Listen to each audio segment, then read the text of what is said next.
والعصر ان الانسان لفی خسر الا الذین آمنوا وعملوا الصالحات وتواصوا بالحق وتواصوا بالصبر. وقال تبارک وتعالی کما ورد فی سورۃ لقمان یا بنی اقم الصلاۃ وأمر بالمعروف وانہ عن المنکر واصبر علی ما اصابک. وقال عز وجل كما ورد في سورة حامیم السجدہ ومن احسن قولا ممن دعا الى اللہ وعمل صالحا وقال اننی من المسلمین. وقال جل وعلا كما ورد في سورة النحل ادع الى سبیل ربک بالحکمۃ والموعظۃ الحسنۃ وجادلہم باللتی ہی احسن. صدق اللہ العظیم. رب اشرح لي صدری ویسر لي امری واحلل عقدۃ من لسانی یفقہوا قولی. اللہم ربنا الہمنا رشدنا واعذنا من شرور انفسنا. اللہم ارنا الحق حقا وارزقنا اتباعہ وارنا الباطل باطلا وارزقنا اجتنابہ. اللہم وفقنا لما تحب وترضى وتقبل منا فإنك خیر المتقبلین. آمین یا رب العالمین.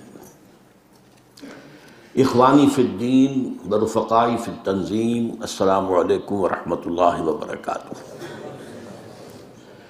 مجھے خوشی ہے کہ آج جس مہم کا آغاز کیا جا رہا ہے تنظیم اسلامی میں، اس کے اس لانچنگ اجتماع میں مجھے بھی شرکت کی سعادت حاصل ہے.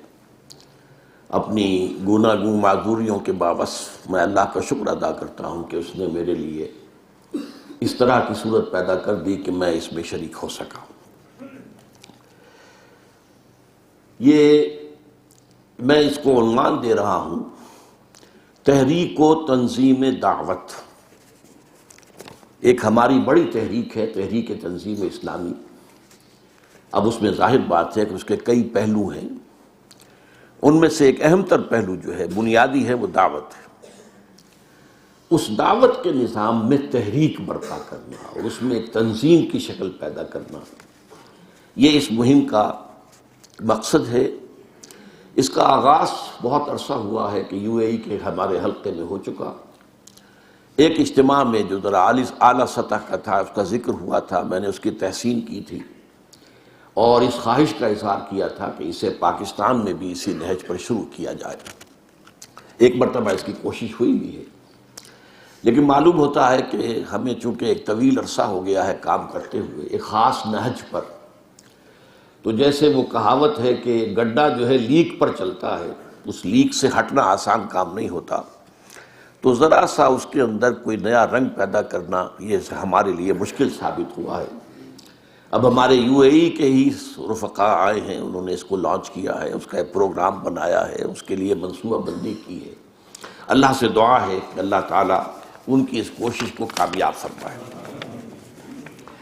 مجھے جو چند باتیں اس وقت عرض کرنی ہیں وہ یہ ہے: نمبر ایک، دعوت حق یا دعوت دین یا دعوت اللہ یا دعوت الی سبیل الرب، اس کے دو مراتب ہیں یا دو مراحل ہیں. بلکہ میں سوچ رہا تھا کہ یہ دونوں الفاظ بھی مناسب نہیں ہیں. ایک عامی لفظ ہے، اس کے دو کھاتے ہیں. ایک کھاتا ہے ایمان کی بنیاد سے اٹھنے والا دعوتی جذبہ. ایمان اگر حقیقی ہے، اگر وہ قلب میں جاگزی ہو چکا ہے، تو اس کا طبعی نتیجہ ہے. یہ سورۃ العصر کے درس میں میں بیان کیا کرتا ہوں، آپ کو یاد ہوگا. طبعی نتیجہ ہے کہ اس سے دعوت پھوٹے. اگر کہیں آگ جل رہی ہو تو اس سے حرارت ماحول میں پھیلنی چاہیے. کہیں برف کی سل رکھی ہو تو اس سے ٹھنڈ برودت ماحول میں سرایت کرنی چاہیے. اگر نہیں کر رہی تو یہ گویا کہ لمحہ فکریہ ہے کہ غالباً جسے ہم ایمان سمجھ بیٹھے ہیں وہ ایمان نہیں ہے. یہ گویا کہ اپنے آپ کو دھوکہ دینے والی بات ہو جائے گی. تو طبعی نتیجہ ہے کہ اس سے دعوت جو ہے وہ برآمد ہو بغیر کسی ایفرٹ کے. پھر اس میں ایفرٹ کے بھی دو چیزیں ہیں. ایک ہے مروت اور شرافت اور اخوت کی بنیاد پر، کہ جو چیز آپ نے اپنے لیے پسند کی ہے وہ اپنے بھائیوں کے لیے پسند کریں۔ یہ جذبہ در حقیقت خیر خواہی کا جذبہ، یہ اخلاق کا تقاضا ہے، مروت کا تقاضا ہے، شرافت کا تقاضا ہے، اخوت کا تقاضا ہے، جس کے لیے حضور نے فرمایا لا یؤمن احدکم حتی یحب لاخیہ ما یحب لنفسہ، تم میں سے کوئی شخص مومن نہیں ہو سکتا جب تک کہ وہ اپنے بھائی کے لیے بھی وہی بات پسند نہ کرے جو اپنے لیے پسند کرتا ہو۔ اب اگر ہم نے یا ہم میں سے کسی نے تنظیم اسلامی کو اپنے لیے پسند کیا، دین کے راستے پر چلنے کا ہم نے انتخاب کیا، تو ہمارا گویا کہ اس اعتبار سے مروت، شرافت، اخوت کا تقاضا ہوگا کہ اس میں اپنے بھائیوں کو شریک کریں، ان کو ساجی بنائیں، ان کے اندر بھی اس دعوت کو تقسیم کریں۔ اور تیسرا جذبہ ہے غیرت اور حمیت۔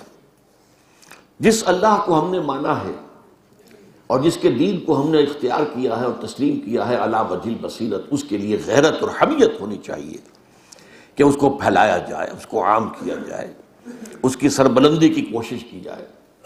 یہ تمام مضامین وہ ہیں کہ جو ہمارے منتخب نصاب جو ہے مطالعہ قرآن حکیم کا، اس کے جو بنیادی جو اسباق ہیں، جامع اسباق، سورۃ العصر، ایمان سے اور عمل صالح سے ہی تواصی کی صورت میں پیدا ہونا، یہ بالکل ایسے ہی ہے جیسے کہ آم کی گٹھلی سے آم کا درخت بنے گا، اور آم کا درخت جب پوری طرح جوان ہو جائے گا، وہ باراور ہوگا، تو اس میں سے آم کا پھل لگے گا، اس میں گٹھلی بھی ہوگی۔ یہ گٹھلی جو ہے وہ اس آم کی سیلف پروپیگیشن، اس کی جو پرپیچویشن جو ہے اس کا ذریعہ بنے گی، اس لیے اس کے اندر گٹھلی رکھی گئی ہے کہ اس گٹھلی سے ایک اور آم کا درخت وجود میں آ جائے۔ باقی اس آم کے اندر جو شیرینی ہے، جو لذت ہے، یہ گویا کہ اضافہ ہے، نافلۃ لک ہے، ورنہ اس پورے پروسیس کے اندر اس گٹھلی کا عمل کیا ہے کہ اس سے وہ ہے پہلے بات آگے پھیلے۔ تو ایمان اگر حقیقی ہے تو اس کی گٹھلی سے جو پودا وجود میں آنا چاہیے، اس کے پھل میں وہ گٹھلی دوبارہ آ جانی چاہیے کہ اس سے وہ زمین کے اندر گرے اور اس سے پھر ایک اور نیا پودا آم کا جو ہے وجود میں آئے۔ اسی طریقے سے سورہ لقمان میں جو لفظ آتا ہے یا بنی اقم الصلاۃ وامر بالمعروف وانہ عن المنکر واصبر علی ما اصابک، یہ امر بالمعروف نہی عن المنکر۔ پھر سورہ حامیم سجدہ میں ومن احسن قولا ممن دعا الی اللہ وعمل صالحا وقال اننی من المسلمین، اس شخص سے بہتر کس کی بات ہو سکتی ہے کہ جو اللہ کی طرف بلائے اور نیک عمل کرے اور یہ کہے کہ میں بھی مسلمانوں ہی میں سے ہوں۔ اب یہ میں صرف اشارے کر رہا ہوں کہ ہم نے اپنے منتخب نصاب کے اندر جو 4 جامع اسباق شامل کیے تھے، ان میں تینوں کے اندر یہ بات موجود ہے۔ یہ جو ہے در حقیقت اس میں اصل جو جذبہ کار فرما ہونا چاہیے، یہ ہمارا جو تنظیم اسلامی کا کہ جو قرارداد تاسیس ہے، پھر اس کی جو تشریحات ہیں ان میں موجود ہے کہ اس میں جذبہ ہونا چاہیے نصح کا، خیر خواہی کا، اپنے بھائی کی بھلائی، اس کی خیر خواہی، اس کی عاقبت کو بچانا اور سنوارنا تاکہ اس کی ابدی زندگی جو ہے بہتر ہو جائے۔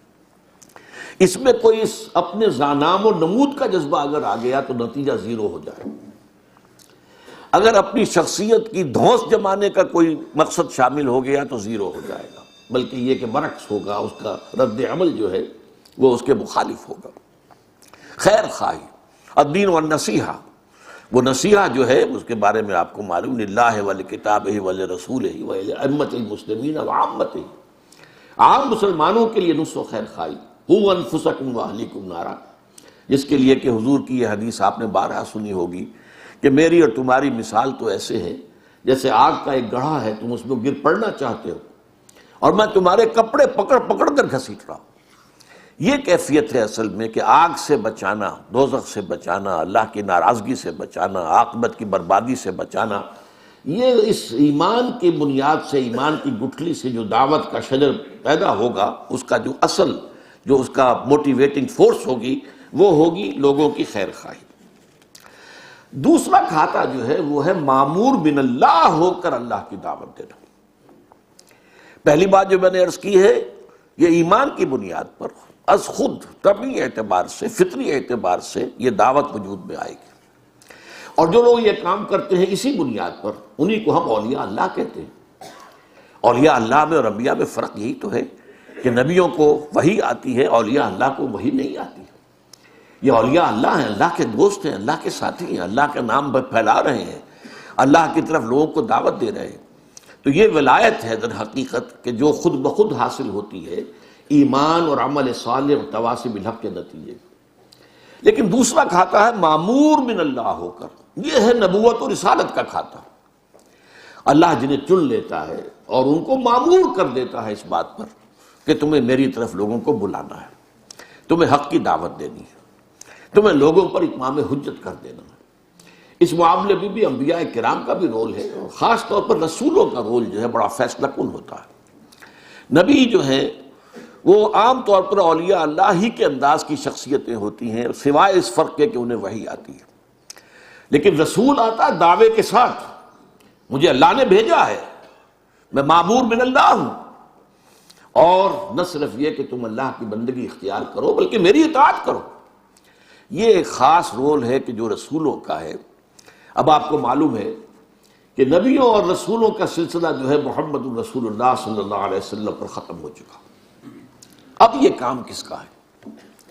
یہ معموریت من اللہ جو ہے، اللہ کی طرف سے معمور ہونے کا منصب امت محمد صلی اللہ علیہ وسلم کو بحیثیت مجموعی حاصل ہے۔ یہ رسالت محمدی کا تسلسل ہے کہ یہ دعوت جو ہے اسی طور سے جاری رہے، اسی طرح پھیلے، اسی طرح خلق خدا تک اللہ کا پیغام پہنچتا رہے۔ یہ در حقیقت رسالت محمدی صلی اللہ علیہ وسلم کا تسلسل ہے۔ اس اعتبار سے غور کیجئے تو ہمارے ہی منتخب نصاب میں شہادت علی الناس کا تصور سامنے آتا ہے، لوگوں پر اتمام حجت کر دینا۔ چنانچہ امت مسلمہ کی جو غرض تاسیس بیان کی گئی، وَكَذَلِكَ جَعَلْنَاكُمْ أُمَّةً وَسَطًا لِتَكُونُوا شُهَدَاءَ عَلَى النَّاسِ وَيَكُونَ الرَّسُولُ عَلَيْكُمْ شَهِيدًا۔ تمہیں ہم نے ایک امت بنایا اس لیے، اور یہ امت وسط کی امت ہے، بہترین امت ہے، درمیانی امت ہے، یا جیسا کہ میں سورہ حج کے درس میں واضح کرتا ہوں، یہ درمیانی لنک ہے۔ اللہ سے آیا رسول کے پاس، رسول نے دیا امت کو، اب یہ امت آگے پھیلائے گی، تو یہ لنک بن گئی ہے رسول کے اور عام لوگوں کے مابین۔ لہذا جو کام رسولوں کے ذمے تھا کہ وہ اتمام حجت کر دیں، وہ اتمام حجت کر دیں، جیسا کہ سورہ نساء میں فرمایا گیا ہے رسلا مبشرین ومنذرین لئلا یکون للناس علی اللہ حجت بعد الرسل وکان اللہ عزیزا حکیما۔ ان رسولوں کو ہم نے مبشر اور نذیر بنا کر بھیجا تاکہ رسولوں کی آمد کے بعد لوگوں کے پاس کوئی عذر باقی نہ رہ جائے، کوئی حجت باقی نہ رہ جائے اللہ کے محاسبے کے مقابلے میں۔ اے اللہ، ہمیں تو بات بتائی نہیں گئی، ہم تک کسی نے پیغام پہنچایا نہیں، تیری بات ہم تک آئی ہی نہیں، ہم سے محاسبہ کس بات کا، کس بنیاد پر ہم سے محاسبہ ہو رہا ہے؟ بہرحال اگرچہ محاسبے کی بنیادیں اور بھی ہیں، اللہ نے سماعت اور بصارت اور عقل دی ہے، ان السمع والبصر والفؤاد کل اولئک کان عنہ مسئولا۔ اللہ تعالیٰ نے نیکی اور بدی کا شعور جو ہے نفس انسانی کے اندر الہام کر دیا ہے، فَأَلْهَمَهَا فُجُورَهَا وَتَقْوَاهَا۔ اسی طریقے سے اللہ تعالیٰ نے قلب انسانی میں جو روح ہے، اس روح کے اندر اپنی ایک معرفت بھی اجمالی طور پر اور اپنی محبت بھی بنیادی طور پر ودیت کی۔ تو اگرچہ مسئولیت کی بنیادیں یہ بھی ہیں، لیکن ان پر اتمام ہے، اتمام حجت ہے کہ رسول کے آنے کے بعد اور رسول کے ذریعے سے حق کے مبرہن ہو جانے کے بعد، کھل کر واضح ہو جانے کے بعد، وہ انفرادی طور پر بھی اجتماعی طور پر بھی، اس کے بعد پھر کسی کے پاس عذر نہیں رہے گا کہ وہ یہ کہہ سکے کہ اللہ ہمیں تو یہ بات پہنچائی نہیں گئی۔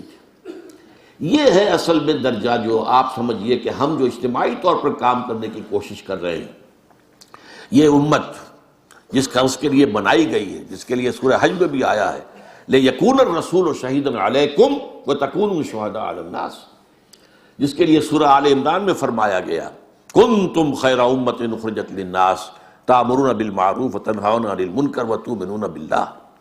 اور جب بدقسمتی سے پوری امت اس فرض سے جو ہے بیگانہ ہو گئی ہے، تو اب یہ ہے کہ جو جاگ سکتے ہیں وہ جاگیں، اور جن کو جگا سکیں جگائیں، اور اس جاگنے اور جگانے کے عمل سے ایک چھوٹی امت وجود میں آ جائے بڑی امت میں۔ بڑی امت میں تو سب ہیں جو محمد کے نام لیوا ہیں، لیکن اس چھوٹی امت میں وہ ہوں گے جو فرمایا گیا وَلْتَكُمْ مِنْكُمْ أُمَّةٌ يَدْعُونَ إِلَى الْخَيْرِ وَيَأْمُرُونَ بِالْمَعْرُوفِ وَيَنْهَوْنَ عَنِ الْمُنْكَرِ وَأُولَٰئِكَ هُمُ الْمُفْلِحُونَ۔ یہ معاملہ جو ہے فلاح کا وعدہ صرف ان سے ہے۔ جو امت ایٹ لارج ہے، بڑی امت ہے، ٹھیک ہے، وہ ہے اللہ کے نام لیوا، اللہ کے رسول کے نام لیوا، لیکن یہ کہ فلاح کا وعدہ جو ہے، کامیابی کا وعدہ ان سب سے نہیں ہے۔ کامیابی کا وعدہ ان سے ہے جو ان میں سے جاگ کر اور دوسروں کو جگا کر ایک امت تشکیل دیں، party with in party, state with in state, امہ ود ان امہ، جس کا کام ہی یہ ہو، یدعون الی الخیر، دعوت دیتے ہو خیر کی طرف۔ یہ اس میں سارے الفاظ آ گئے جو میں نے شروع میں استعمال کیے، دعوت حق، دعوت دین، دعوت الی اللہ، دعوت الی سبیل رب، یدعون الی الخیر، یہ سب خیر ہے۔ جو خیر کی طرف دعوت دیتے ہوں اور نیکی سے کا حکم دیتے ہوں، بدی سے روکتے ہوں۔ اس کام کے لیے جو ہے ہم نے یہ اپنی جمعیت بنائی ہے، تنظیم بنائی ہے۔ یہ در حقیقت وہ تسلسل ہے رسالت محمدی کا، اس کا شعور ہمیں ہو جانا چاہیے۔ اب اس میں جو ایک فرق واقع ہوتا ہے اس کو نوٹ کر لیں۔ دیکھیے، سب جانتے ہیں کہ حفظان صحت کے اصولوں کی پابندی ہر شہری کا کام ہے۔ ہر شہری کا کام ہے کہ وہ کوئی گند جو ہے اپنے ہاں کا کوڑا کرکٹ جو ہے باہر نہ پھینکے، اس کا کوئی مناسب بندوبست کرے، حفظان صحت کے اصولوں کو پیش نظر رکھے تاکہ بیماریاں نہ پھیلیں۔ یہ ہر شہری کا کام ہے، لیکن ایک محکمہ ہی اس لیے بنا دیا گیا وہاں پر کہ جو صحت اور صفائی کا محکمہ ہے، وہاں جو لوگ کام کر رہے ہیں وہ تو اصل میں اس کی تنخواہ پا رہے ہیں، ان کا کام ہی ہے، ان کو تو دن رات یہ کام کرنا ہے، یہ ان کے لیے کوئی سائیڈ جاب نہیں ہے۔ عام شہری کے لیے وہ سائیڈ جاب ہے، وہ ایک جو ہے ضمنی کام ہے۔ لیکن یہ کہ وہ لوگ کہ جو اس محکمے میں بھرتی ہیں، جو یہاں پہ تنخواہیں لے رہے ہیں، چاہے نیچے سے لے کر خاکروب سے لے کر اوپر تک جو ان کے انجینئرز بھی بیٹھے ہوئے ہوں، ان سب کا تو کام یہ ہے کہ ہمہ وقت انہیں اس کام میں لگے رہنا چاہیے۔ اب اس کے نتیجے میں اس میں جو شدت پیدا ہونی چاہیے، جو حدت پیدا ہونی چاہیے، اس میں جو تڑپ ہونی چاہیے، اس میں جو جذبہ ہونا چاہیے، اس میں جو دلگیری اور درد مندی کا جذبہ ہونا چاہیے، اس کے لیے میں آپ کو ایک مثال دے رہا ہوں۔ جو رسول اول تھے حضرت نوح علیہ السلام، قال رب انی دعوت قومی لیلا ونہارا، حضرت نوح نے عرض کیا پروردگار میں نے اپنی قوم کو پکارا ہے رات دن، لیلا ونہارا۔ اس سے آپ ذرا اندازہ کیجئے وہ دھن، وہ لگن جو لگی ہوئی ہے، جو کسی کل چین نہیں لینے دے رہی۔ رب انی دعوت قومی لیلا ونہارا فلم یزدہم دعائی الا فرارا۔ تو میری ساری دعوت و تبلیغ کے نتیجے میں ان کے اندر تو فرار ہی کی کیفیت بڑھی ہے اور متنفر ہوئے ہیں، بھاگے ہیں، دور گئے ہیں۔ اب یہ آپ اندازہ کیجئے کہ یہ اللہ کا ایک جلیل القدر پیغمبر کہہ رہا ہے اور اس کی دعوت کا یہ نتیجہ نکل رہا ہے اور وہ دیکھ رہا ہے۔ تو ہم سوچیں، ہمارا ماحول تو ابھی اتنا برا نہیں ہے، ہمارے ماحول میں تو لوگ کچھ نہ کچھ سننے والے موجود ہیں۔ یہ سننے والے موجود تھے تو آج اتنی تعداد میں یہاں جمع ہے، موجود ہیں۔ محنت کی جائے تو یہاں معاملہ جو ہے اتنا خراب نہیں ہے، کوشش کی جائے، لیکن وہاں تو یہ حال ہے۔ وَإِنِّي كُلَّمَا دَعَوْتُهُمْ لِتَغْفِرَ لَهُمْ جَعَلُوا أَصَابِعَهُمْ فِي آذَانِهِمْ وَاسْتَغْشَوْا ثِيَابَهُمْ وَأَصَرُّوا وَاسْتَكْبَرُوا اسْتِكْبَارًا۔ اور جیسے جیسے اور جب جب میں نے ان کو پکارا ہے، انہیں دعوت دی ہے، انہوں نے اپنے کان، اپنی انگلیاں اپنے کانوں میں ٹھوس لی ہیں اور اپنے کپڑوں کو لپیٹ لیا ہے اپنے سروں کے گرد تاکہ آواز اندر کانوں میں نہ پہنچ سکے، اور مصر ہو گئے، اڑ گئے ہیں اپنے، اور استکبار کی روش اختیار کی ہے۔ ثم انی دعوتہم جہارا، پھر میں نے انہیں بلند آواز سے بھی پکارا ہے، دعوت دی ہے بلند آواز سے، چوکوں میں کھڑے ہو کر، اجتماعات میں کھڑے ہو کر لوگوں کو پکارا ہے۔ ثم انی اعلنت لہم واسررت لہم اسرارا، پھر میں نے ان کے لیے اعلانیہ بھی دعوت پیش کی اور چھپ چھپ کر بھی، مخفی طور پر بھی، پرسن ٹو پرسن بھی، انڈیویجول ٹو انڈیویجول بھی دعوت پیش کی ہے، لیکن نتیجہ کوئی نہیں نکلا۔ تو بہرحال یہ صورتحال، اس میں جو نقشہ ہے، جو جذبہ، جو دھن، جو لگن، یہ معمور من اللہ ہو کر دعوت اللہ کا کام اگر کرنا ہے تو اس کی جھلک اگر پیدا نہیں ہو رہی ہے تو پھر میں کہوں گا کہ ہمارے لیے یہ ایک لمحہ فکریہ ہے۔ ہمیں سوچنا چاہیے کہ ہم کس چیز پر مطمئن ہو کر بیٹھے ہوئے ہیں، ہم نے کن کن چیزوں کا سہارا لیا ہوا ہے۔ اب تیسرے مرحلے پر میں آ رہا ہوں۔ اس میں بھی اب یہ جو تیسرا مرحلہ ہے، اقامت دین کی جد و جہد، یہ کیا ہے؟ یہ شہادت علی الناس کا تکمیلی مرحلہ ہے۔ اس کا بھی ایک تقاضا تو یہ ہے، ہم مسلمان ہیں تو ہمارے ہاں نظام بھی اسلام کا ہونا چاہیے، منطقی بات ہے، سیدھی سی بات ہے۔ لیکن ایک یہ ہے کہ جو کار رسالت ہے وہ شہادت علی الناس جو ہے اس دور میں اس کا تقاضا پورا نہیں ہو سکتا جب تک کہ پورا دین کا نظام قائم کر کے دکھا نہ دیا جائے، چلا کر نہ دکھا دیا جائے، اور لوگوں کو دعوت نہ دی جائے کہ آؤ اور دیکھو اپنی آنکھوں سے یہ اسلام ہے۔ اس اسلام کی بنا پر محمد رحمت للعالمین بنے ہیں، تمام جہان والوں کے لیے رحمت ہے، ہدایت ہے، یہ سسٹم آف سوشل جسٹس ہے، آؤ دیکھو۔ نو انسانی تلاش میں ہے، دھکے کھا رہی ہے مشرق و مغرب کے۔ وہ ملوکیت سے آزاد ہوئی تھی تو سرمایہ داری کے پھندے میں پھنس گئی، اس سے آزاد ہوئی تھی تو ایک کمیونسٹ پارٹی کی ڈکٹیٹرشپ کے اندر پھنس گئی، اب اس سے آزاد ہوئی ہے تو اب کھڑی ہے کدھر جانا ہے۔ اور انہیں اندیشہ ہو گیا ہے مغرب والوں کو کہ اسلام کچھ ابھرتا نظر آ رہا ہے اگر وہ کوئی خطر مجھ کو تو اس امت سے ہے جس کی خاکستر میں ہے اب تک شرار آرزو۔ یہ ساری اس وقت کی بین الاقوامی سیاست، یہ ساری جو جنگ بازی جو شروع ہو رہی ہے، اس کا اصل مقصد کیا ہے کہ کہیں ہو نہ جائے آشکارا شر پیغمبر، کہیں وہ شر پیغمبر کہیں آشکارا نہ ہو جائے۔ ظاہر بات ہے کہ حق آئے گا تو باطل ختم ہو جائے گا، جاء الحق وزهق الباطل ان الباطل کان زہوقا۔ تو یہ جد و جہد جو ہے دعوت اس مرحلے پر آ کر دعوت اقامت دین، اور اس میں بھی نوٹ کیجئے ایک نقطہ ہے جو بعض ہمارے جو دوست ہیں وہ سمجھ نہیں پاتے، اور وہ یہ کہ اس کا بھی اصل مقصد خلق خدا کی نصیحت اور خیرخواہی ہے۔ اس لیے کہ جب باطل نظام ہوتا ہے تو عوام اس باطل نظام کے شکنجوں میں ایسے کسے جاتے ہیں کہ ان کے لیے حق کی طرف توجہ کرنا ممکن نہیں ہوتا، جس کو کہ شاہ ولی اللہ دہلوی رحمۃ اللہ علیہ نے کہا ہے کہ جب تقسیم دولت کا نظام غلط ہو جائے، غلط ہونے کا مطلب کیا ہے؟ ایک طبقے کے اندر دولت جو ہے جمع ہوتی جائے گی، ایکومولیشن آف ویلتھ ہوگی، وہ ان کے پاس وہ کروڑ پتی ہوں گے، ان کے عیش ہوں گے، ان کی عیاشیاں ہوں گی۔ دوسری طرف نیڈ ہوگی، وانٹ ہوگی، احتیاج ہوگا، لوگوں کے اندر جو ہے بھوک ہوگی، مفلسی ہوگی، اور یہ چیز جو ہے دو دھاری تلوار ہے، ادھر بھی کاٹتی ہے ادھر بھی کاٹتی ہے۔ جہاں دولت کا ارتکاز ہو جائے گا وہاں عیاشیاں ہوگی، بدماشیاں ہوگی۔ ظاہر بات ہے دولت جو ہے وہ تو زیادہ اسی راستے کی طرف لے کر جائے گی، اور جہاں وہ بھوک ہے اس کے نتیجے میں انسانوں کی اکثریت جو ہے وہ ڈھور ڈنگر بن کر رہ جائے گی، وہ کولو کے بیل یا باربرداری کے اونٹ۔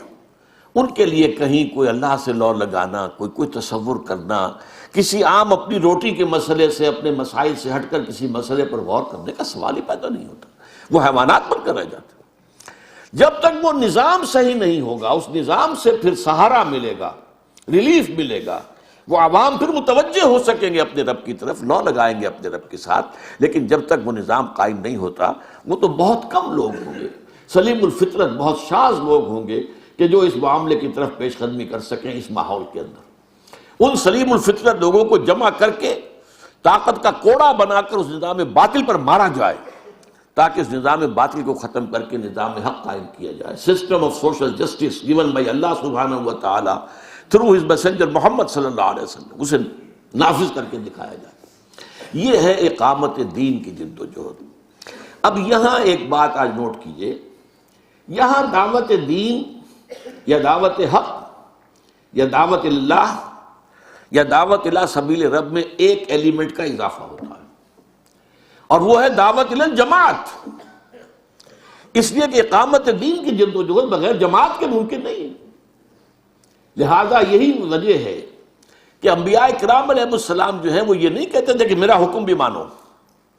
حضرت یوسف علیہ السلام نے فرعون مصر سے جو بھی بادشاہ اس وقت تھا اسے یہ نہیں کہا کہ میرا پہلا حکم مانو، پہلے مجھ پر ایمان لاؤ پھر میں تمہارے ساتھ تعاون کروں گا۔ وہ جیسے میں نے عرض کیا اولیاء اللہ ہوتے ہیں، وہ صرف دین کا پیغام تو پہنچا رہے ہیں، لیکن یہ وہی ہے جو ایمان کے بیج سے، ایمان کی گھٹلی سے وجود میں آیا ہے خود بخود، وہ معمور من اللہ ہو کر نہیں، لیکن رسول آتے تھے معمور من اللہ ہو کر۔ ان کی دعوت میں آپ نے دیکھا سورہ شعراء کے اندر بار بار جو بات آتی ہے، ان اعبدوا اللہ واطیعون، اللہ کی بندگی اور عبادت اختیار کرو، میری اطاعت کرو۔ یہ کیوں ہے؟ اس لیے کہ اس مرحلے پر ایک جماعت کی تشکیل ضروری ہے جو اطاعت رسول کی بنیاد پر قائم ہوئی، جیسے کہ مکے میں قائم ہوئی، جماعت قائم ہوئی اطاعت رسول صلی اللہ علیہ وسلم کی بنیاد پر۔ لہذا اس مرحلے پر آ کر جو ہے وہ ایک تنظیم کی دعوت، ایک جماعت کی دعوت، یہ بھی ضروری ہو جاتی ہے۔ ابھی آپ جو آغاز کر رہے ہیں ٹھیک ہے، اس کے اندر ابھی اس دوسرے مرحلے کو زیادہ نمایاں نہ بھی کیا جائے، ابھی بنیادی دعوت کے اوپر جو ہے نگاہ جو ہے جمائے رکھی جائے اور اس کے لیے ایک منظم انداز میں کام کیا جائے، اس کے نتائج جو ہیں ان کو دیکھا جائے، مانیٹر کیا جائے، جیسا کہ معلوم ہو رہا ہے کہ ایسا ہو رہا ہے۔ اب آخری بات، بلکہ اس سے ذرا ایک پہلی بات، دعوت کی 3 سطحیں جو ہیں وہ میرے دروس کے اندر، تقاریر کے اندر بار بار آتی رہی ہیں۔ ادعو الی سبیل ربک بالحکمۃ والموعظۃ الحسنۃ وجادلھم باللتی احسن۔ یہ 3 سطحیں ہیں۔ ایک ہے انٹلیکچوئل لیول کے اوپر دعوت کو پیش کرنا، ایک ہے عوامی سطح پر دعوت کا پیش کرنا وعظ و نصیحت کے ذریعے سے، اور ایک ہے جھگڑالو لوگوں سے جھگڑا بھی کرنا، مجادلہ بھی کرنا، لیکن بہترین طریقے پر، الا باللتی احسن، وجادلوہم باللتی احسن، بہترین طریقے سے۔ یہ تینوں سطحیں اپنی جگہ ہیں، اور یہ بات ہماری تنظیم اور ہماری تحریک کے جو بھی لوگ علی وجہ البصیرت اس کے ساتھ چل رہے ہیں انہیں معلوم ہے کہ انبیاء اور رسل کی دعوت کا جو ہدف ہوتے ہیں، رسولوں کی دعوت کا بالخصوص، وہ سوسائٹی کا اعلیٰ ترین طبقہ ہوتا ہے۔ ہماری بھی دعوت کے اندر جو اصل میں اینگل شروع سے ہے وہ یہ ہے کہ ذہین، سمجھدار، پڑھے لکھے لوگ جو ہمارے معاشرے کے اندر جو برین ٹرسٹ جب جن سے بنتا ہے وہ اس دعوت کو سمجھیں اور اس دعوت پر لبیک کہیں، وہاں ایک مضبوط نیوکلیس بنے۔ لیکن اس کے ساتھ ساتھ وہ عوامی دعوت بھی ہوگی، اور وہ عوامی دعوت ہمارے یہاں ہوئی ہے، جیسا کہ ابھی بتایا ہے آپ کو خالد صاحب نے۔ جہاں میری تحریریں ثقیل ہیں، اس میں میں مانتا ہوں ثقیل ہیں، وہاں یہ ہے کہ میری تقریریں تو آسان ہوتی ہیں۔ میں بظاہر بات ہے کہ بڑے بڑے مجموعوں میں بھی تقریریں کرنے کا موقع ملا ہے، جن میں سب سے بڑا موقع جو ہے ہندوستان میں ہوا ہے کوئی 1.5 سال پہلے، اور وہاں میں نے دیکھا کہ ایک آدمی نے بھی کوئی بار محسوس نہیں کیا۔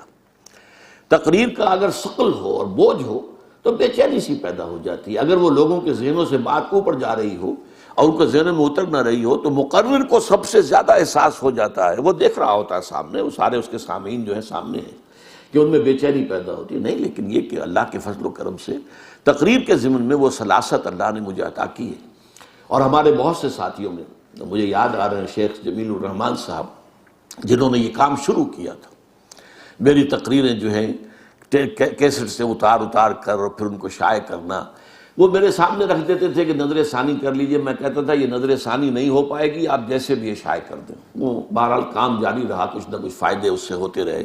اس کے بعد اب ہمارے ساتھیوں نے اس کی ری ایڈیٹنگ وغیرہ کر کے ان کو بہتر شکل میں بھی پیش کر دیا ہے۔ تو تقریر کے سلسلے میں وہ مواد آپ کے پاس موجود ہے۔ جدال باللتی احسن یہ اپنی جگہ پر ایک بڑا اسپیشلسٹ جاب ہے، یہ ہر شخص نہیں کر سکتا۔ جہاں تک جدید نظریات کا تعلق ہے، جدید خیالات کا تعلق ہے، اس میں تو ہم یقیناً اپنے فکر اور اپنی دعوت کی بنیاد پر گفتگو کر سکتے ہیں۔ لیکن عیسائی مبشرین کے ساتھ وہ مناظرہ، ہندوؤں کے ساتھ وہ مناظرے، آریہ سماجیوں کے ساتھ وہ مناظرے، یہ ہماری اس تنظیم کی تحریک کے پیش نظر نہیں رہے ہیں۔ لیکن یہ کہ اللہ تعالیٰ نے ہر کام کے لیے اللہ تعالیٰ لوگ پیدا کر دیتا ہے، لکل فن رجال۔ شیخ احمد دیدات نے کام کیا عیسائیوں کے معاملے میں، اور واقعہ یہ ہے کہ بہت ہی مؤثر کام کیا، نتیجہ خیز کام کیا۔ اب جو ہے ڈاکٹر ذاکر نائک کر رہے ہیں عیسائیوں کے معاملے میں بھی اور ہندوؤں کے معاملے بھی، اور میرے نزدیک ہندوؤں کا معاملہ اس سے اہم تر ہے، اس لیے کہ براہ راست جو ہے بر صغیر پاک و ہند میں جن سے ہمارا سابقہ وہ ہندو ہیں، اور اندازہ یہی ہو رہا ہے حالات جدھر جا رہے ہیں کہ سابقہ بڑھے گا، بیل جول بڑھے گا، آمد و رفت بڑھے گی، اور یہ لکیر جو ہے جو رہے بھی اگر تو یہ اس کی وہ سختی نہیں رہے گی کہ آمد و رفت جو ہے وہ بہت ہی لانا ہے جوئے شیر کا ہو جائے، بلکہ یہ کہ اس کے اندر اضافہ ہوگا۔ تو ہماری دعوت کے لیے بہت بڑا میدان کھلے گا۔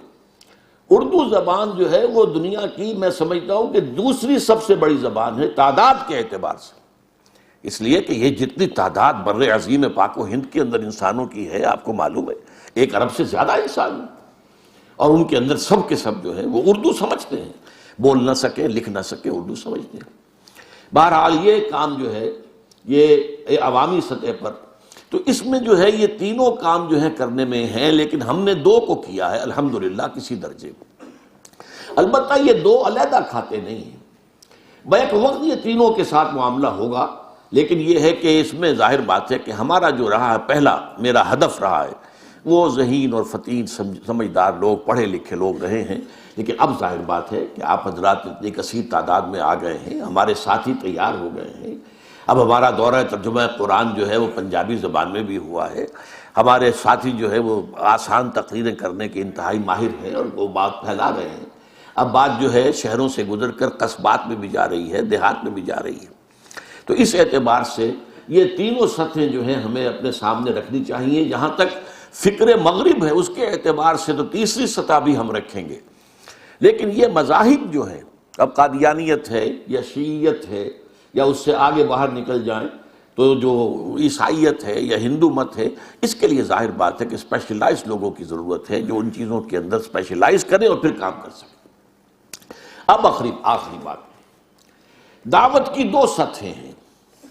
ایک سطح ہے عمومی دعوت، جیسے کہ بارانی علاقوں میں کہا جاتا ہے جہاں پر کوئی اریگیشن کا کوئی نظام نہیں ہے، کہیں نہریں نہیں ہیں، کوئی ٹیوب ویلز بھی نہیں ہے، بس یہ کہ اگر بارش کا چھینٹا پڑ گیا تو پھر گئے اور چنا بکھیر کر آ گئے، اس کے لیے کوئی ہل چلانے، اس کے لیے کوئی اور محنت کر دی، یہ نہیں ہوتا، چنا بکھیر دیا، وہ چنا جو ہے وہ جڑ پکڑ لے گا اور پھر اس سے کچھ نہ کچھ اللہ چاہے گا تو کچھ نہ کچھ یافت ہو جائے گی۔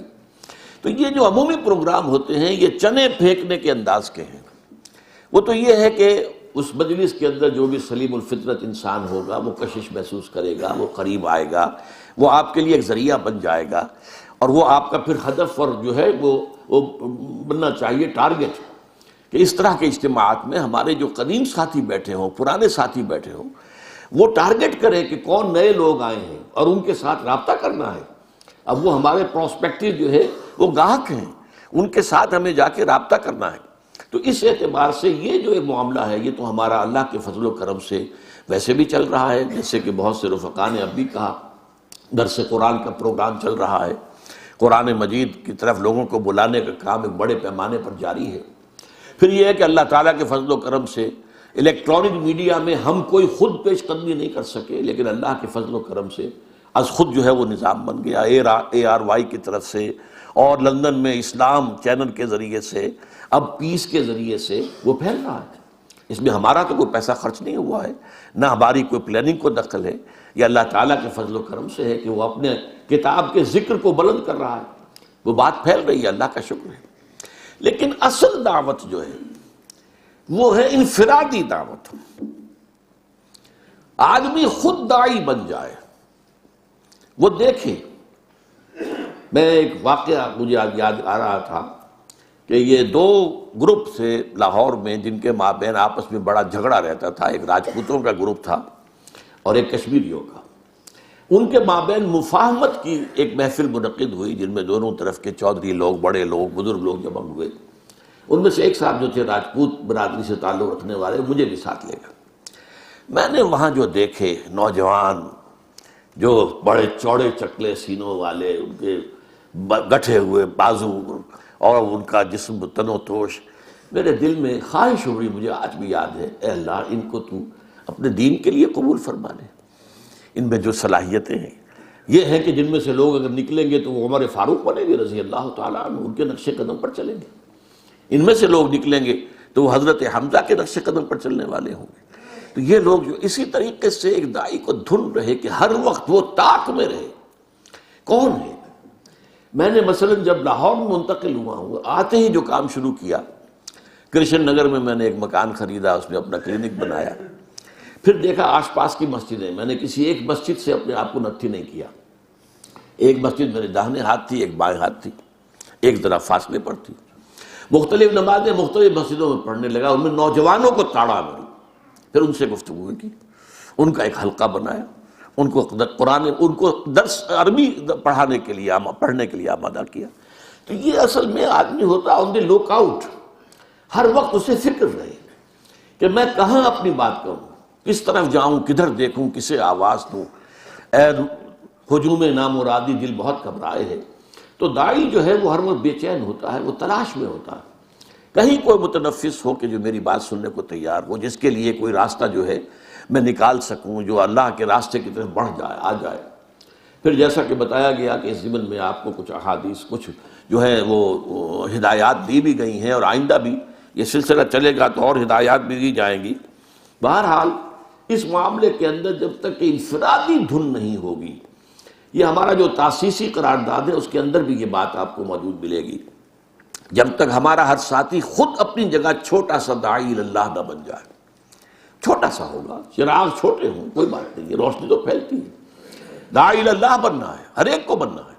اور اس کے لیے جو بھی اب ایک نظام جو تجویز آپ کیا دیا جا رہا ہے، اب آپ اس کے اوپر عمل کریں گے تو انشاءاللہ اس کے نتائج نکلیں گے، اور اس کے پھر بہتر سے بہتر نتائج سے ہماری اس تحریک جو ہے اس کے اندر نئی جان پڑے گی، اس کے اندر ایک اگلا قدم اٹھانے کے لیے، جس کے لیے ہمارے بہت سے ساتھیوں کو فکر رہتی ہے کہ جب تک کوئی ہمارا آگے قدم نہیں اٹھتا ہے تو گویا کہ ہم صرف جو ہے وہ ایک دعوت و تبلیغ والی جماعت بن کر رہ گئے۔ لیکن اس کے لیے صحیح بات کہی گئی ہے کہ اس کے لیے کوئی شرائط ہے، وہ شرائط پوری نہ ہوں اور اس کو قبل از وقت شروع کر دیا جائے تو ظاہر بات ہے کہ پھر وہ کام جو ہے وہ بجائے اس کے کہ وہ کامیاب ہو، وہ الٹا ایک اس کا جو ہے وہ ڈرا بیک آئے گا اور غلط نتیجہ نکلے گا، مایوسی پھیلے گی۔ لیکن دوسری طرف یہ بات بھی نوٹ کر لیجیے، میں یہ محسوس کرتا ہوں کہ جس رفتار سے ہم اس وقت تک چلتے رہے ہیں، آج کے اجتماع کو میں سمجھتا ہوں کہ اس میں شاید وہ بریک تھرو جو ہے وہ پیدا ہو جائے، لیکن جس رفتار سے اب تک ہم چل رہے ہیں اس اعتبار سے تو اندیشہ ہے کہ شاید وہ مرحلہ ہمارا وہ سامنے آ ہی نہ سکے، اور اس میں کہ اسی عرصے میں یہ تنظیم اتنی بوڑھی ہو جائے کہ پھر اس کے اندر سکت ہی نہ رہے کسی مقاومت کی اور کسی مقابلے کی۔ لہٰذا اس میں تیزی کی ضرورت تو ہے۔ جیسے میں نے عرض کیا کہ دعوت کا ایک مرحلہ ایمان کی گٹھلی سے نکلنے والی دعوت، دوسرا مرحلہ معمور من اللہ ہونے کے اعتبار سے دعوت، اور اس کے لیے جو دلگیری، جو جذبہ، جو تڑپ ہونی چاہیے، تیسرا اقامت دین کی جد و جہد کے لیے دعوت، جس میں کہ دعوت الی الجماعہ یا دعوت الی تنظیم بھی شامل ہو جائے گی۔ اس معاملے میں ہمیں تیزی کرنی چاہیے۔ اس وقت جس طرح سے کفر جو ہے اس کا سیلاب آ رہا ہے، جس طرح فحاشی دجالیت کی جو آخری وار ہے دجالیت کا، وہ جس کاری انداز میں ہمارے معاشرے کے اوپر چل رہا ہے، اس سب کو دیکھتے ہوئے ساتھیوں مشعلوں کو تیز کرو، جنگ بازوں کا ملک گیروں کا قافلہ تیز گام ہے کتنا، اور بھی قافلے کو تیز کرو۔ اقول قولی ھذا واستغفر اللہ لی ولکم ولسائر المسلمین والمسلمات۔